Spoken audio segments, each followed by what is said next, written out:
taxa am mooy agence nationale de l'état civil directeur am général moo toog nii tey nag mu nekk Tour Madina Wandifa ci loolu nag balaa ñuy dugg ci mbir mi dañuy jox kàddu gi benn imam mu daal di ubbi ndaje bi ak ñaan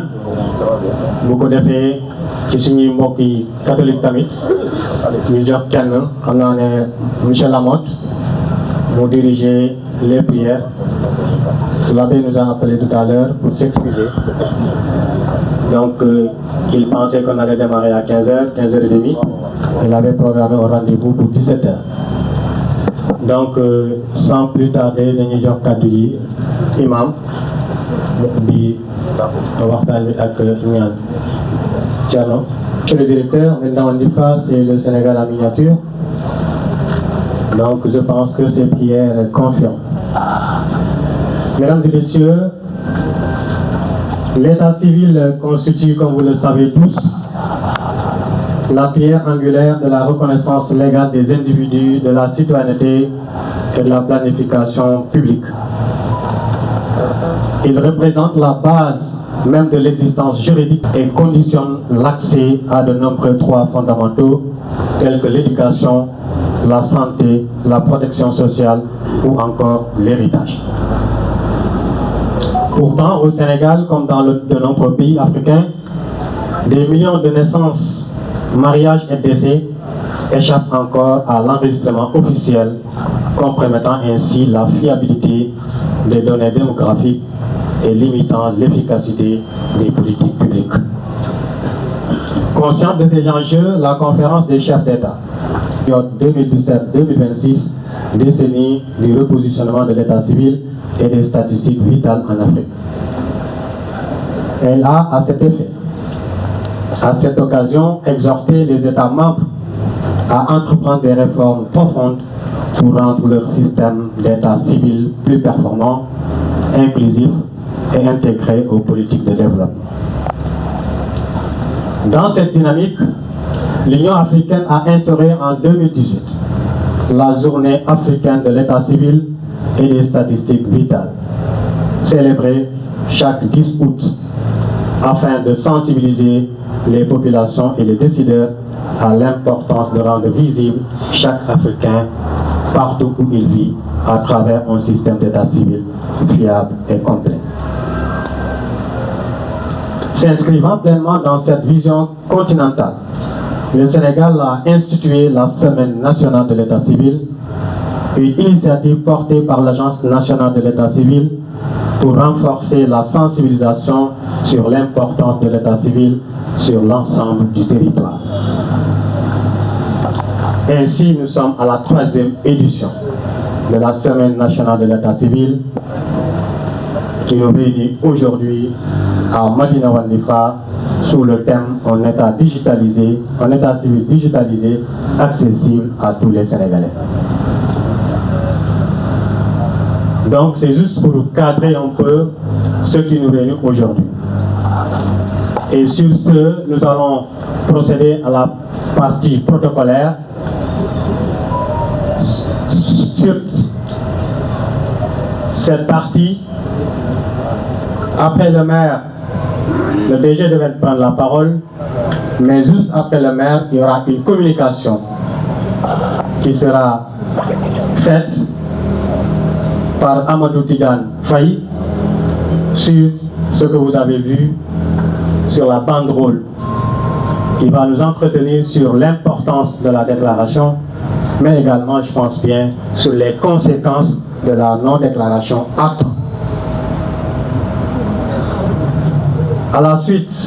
il y aura des interventions, soit des questions-réponses. À la suite de ces questions-réponses, le PCS, président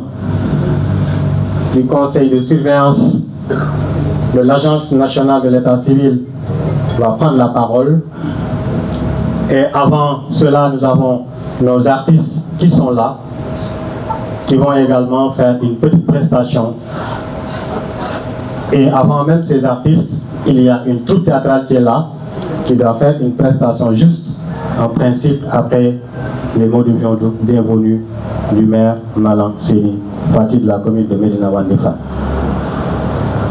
Monsieur le directeur général, cette assemblée est constituée de conseils municipaux, de Badjenugor, de personnel de la santé, de conseils de quartier, de relais communautaires, de GPF, de chefs religieux et coutumiers, des associations et mouvements de jeunesse, des commerçants. Rado également est présent, les élèves, les chefs d'établissement, les parents d'élèves à travers les APE,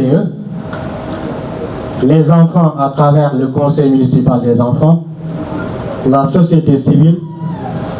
les officiers d'état civil que nous sommes en tant qu'adjoints au maire,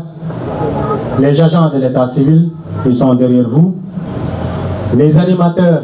de radio, mais également les animateurs événementiels. Nous reviendrons là-dessus parce que ces animateurs, souvent, c'est eux qui animent lors des baptêmes. Nous avons jugé nécessaire de leur inviter pour qu'ils viennent prendre part à cette activité et qui pourra nous permettre, lors du baptême, de sensibiliser les populations ou bien les parents qui sont en train donc de baptiser.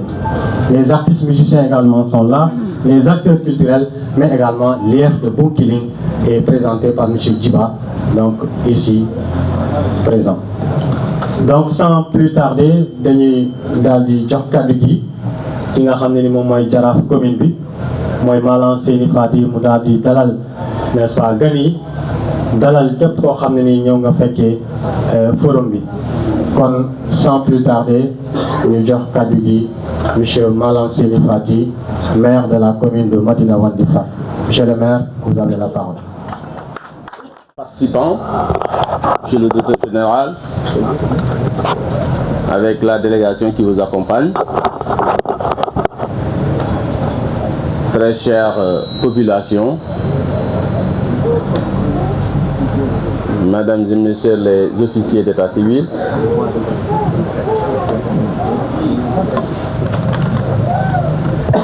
nous rendons grâce à Allah, au Tout-Puissant, tout miséricordieux, de nous avoir permis d'assister aujourd'hui à cet événement qui marque la 3e édition du Forum national de l'état civil. Nous remercions en tout cas M. le directeur et ses collaborateurs du fait de choisir la commune de Médina Wandifa parmi tant d'autres communes dans le département de Bunkiling et dans la région de Sédhiou. Je pense que quand on parle de l'état civil, c'est tout le monde qui est interpellé. Mais li may wax dama koy wax jëbale ko ci population de Médina Wandifa. Kayitu juddu, certificat de mariage, certificat de décès, tout ce qui est lié à l'état civil am na solo lool ci dundu doomi aadama. Tey nit mënoo def lenn tant que amoo état civil.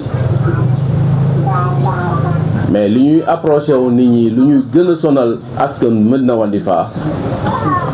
mooy da ngay am doom mu mag am 5 ans 6 ans nga dugal ko école mu jàng CI ba CM2 amul kayitu juddu. C'est à partir du CM2 ngay xalaat ni que xale bi daal sama doom war na mën a am kayitu, parce que loolu tamit directeur école moo dax élèves yi pour que ñu mën a am kayitu juddu. Donc je pense que loolu xale boobu kayitu bi mu mën a am mënul jugement rek la mën a am te jugement dafa am fu ñuy jëm arrangé wul xale yi. État civil koo xam ne daal yow sa état civil jugement la ak koo xam ne daal déclaration directe la, seen kayit yi amuñu les mêmes valeurs juridiques. Am ngeen kayit nag, mais bu ñu demee ba ci biir dañuy gis ni que ki def déclaration d'autorisation de jugement ñàkk a wóolute ci kayitam mun na fa ne alors que kii def déclaration bi nii dafa jógee une semaine hôpital mu jubal directement ci mairie pour mu dem uti foofu déclaré wu doomam mu am kayitu juddu alors que mun nga am fukki at wala fukki at ak juróom wala ñaari fukki at sax nga def déclaration de jugement ñu defal la jugement pour 15 ans loolu dañ ko war a bàyyi parce que simplement dafay tardeloo xale yi surtout suñu yaay yi ñun góor yi nag suñu problème bëriwul parce que bu ñu xasee ba ngénteel xale bi rek li ci des moom lu bëri yaay yi ñoo koy def da ngeen yokk góorgóorlu bu yàlla defee ba yàlla may leen ngeen am doom une semaine après balaa weer boobu di dee sax fexe leen ngeen utal ko kayitu juddu parce que yéen a ngi yor seen carnet de santé seen carnet de visite indi leen ko ci mairie ngeen def seen déclaration doom ngeen amal ko kayit amul dërëm li ngay fay boo ñëw déclaration amul dërëm bi ngay fay kayitu hôpital bi rek la ñuy soxla nga ñëw indi ko nga ñëw déclarer sa doom ñu bind ko ci registre sa doom am kayit juddu nga yóbbu ko dencil ko bu amee juróom at wala ñetti at nga yóbbu ko préscolaire comment dire case des tout-petits bu amee juróom at nga yóbbu ko école primaire mais boo xaaree ba xale bi am fukki at bu nga uti kayit teg pression d'abord ci école ñëw ci mairie teg pression nga yaakaar ni que monsieur le maire moo la waral defar kayit juddu sa doom alors que en réalité yow miy toog ba 15 ans utloo sa doom kayitu juddu le simple fait que nga toog ñetti weer déposé naa ba léegi kayit bi génnagul ci mairie rek mu nekk problème ci yow parce que loolu mooy problème bi te loolu dañ ko war a baax mairie du def jugement ku ñëw déclaration doo dem da ngay taxaw ñu bind ci registre boo amee 300 francs nga génne nga def ñu defal la copie nga yóbbu ko doo taxaw doo ñibbi sax dem ñëw fi nga taxaw foofu la ngay defar jox la sa kayitu juddu doom nga yóbbu ko mais bu dee jugement la mun na def ay weer parce que lu mairie mooy defar jugement day defar requête ñu envoyé ko tribunal avec tout ce temps là ñu jël ko ñu boo amee chance ñu defar la sa doom sa kayitu juddu doom ñu indi la ko donc loolu mun nañ ko éviter 2009 ba léegi ku judd diggante boobu te amoo kayit yaa ko defal sa bopp waxuma avant commune bi créé nag parce que loolu responsabilité boobu mun na bëri fu ñu koy partager mais 2009 ba léegi mairie bi mu ngi woon ci biir hôpital 2009 ba 2015 ci biir hôpital la nekk mais ba léegi nit ñi dañuy ñëw pour déclarer jugement diggante 2009 sax ba 2015 te hôpital boobu la ñu juddu am fa doom toog diggante boobu yëpp duñu uti kayit da xale bi am tey 15 ans mu bëgg a mu nar a déposé wu carte d'identité nationale ci lay soog a xalaat ni que war naa mën a am kayitu juddu pour am carte d'identité loolu mën nañ ko éviter donc loolu message boobu dama koy adressé wu surtout ci parents yi d'abord am na solo fexe leen jugement ñu bàyyi ko mën nañ ko bàyyi parce que bu ñu ku juddu rek nga dem hôpital nga am sa carnet de santé sa carnet de visite boo ñëwee fii automatiquement ñu defal la kayitu juddu jox la tu n'as pas de temps à perdre donc loolu message boobu laa leen bëgg a jox su ma amee ñaareel message comme monsieur le maire dans ses propos wax na fii nii que pratiquement am na couches yi yëpp yu fi nekk surtout notamment élèves yi je pense que tey bu ngeen gisee sax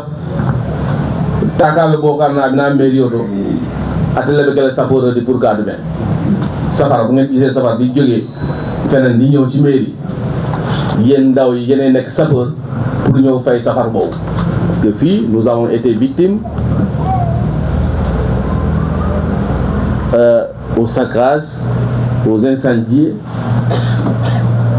lors des émeutes de 2021 xale yi ñooy ñëw taal seen mairie taal seen registre ba heure ba may wax ak yow nii mu ñuy suivre parce que bëgg am sa extrait en moins de 5 minutes ça te prend 1 an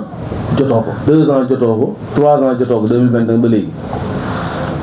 donc yaakaar naa ni que li la dugal ci loolu boo ko gisaate mu ngi ñëw da nga koy éviter.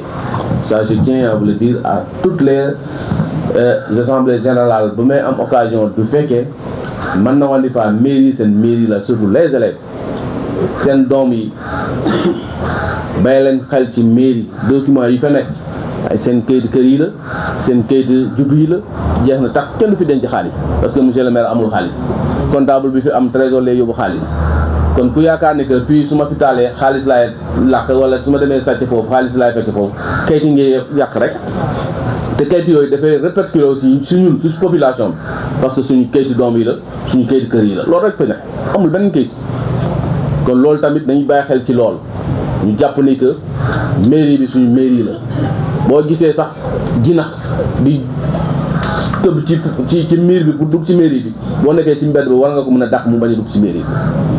parce que suñu mairie la amuñu fenn foo xam daal Médina Wandifa on a ça de commun à 100% bu dul mairie boo demee ci grande mosquée ci toogaay bi fii am na ñu xamul grande mosquée soo demee ci paroisse bi église bi ci toogaay fii am na ñoo xam daal bokkuñu ci paroisse waaye mairie fii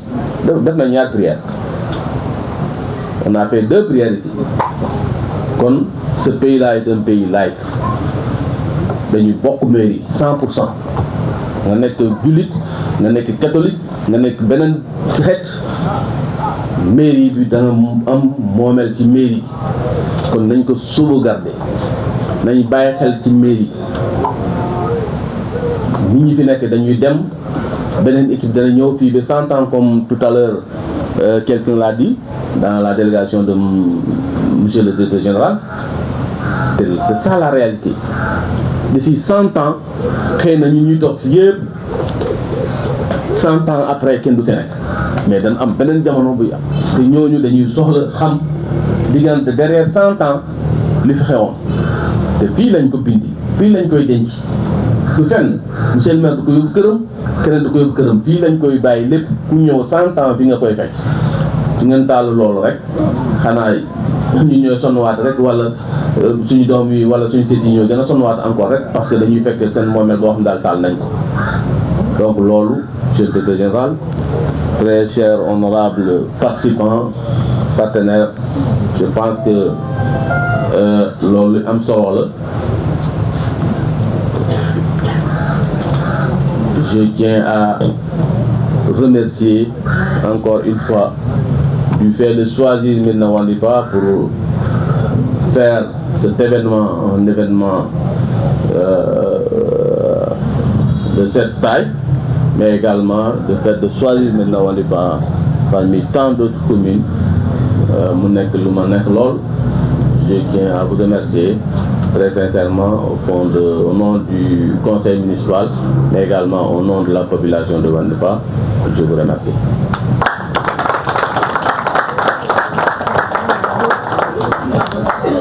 Merci.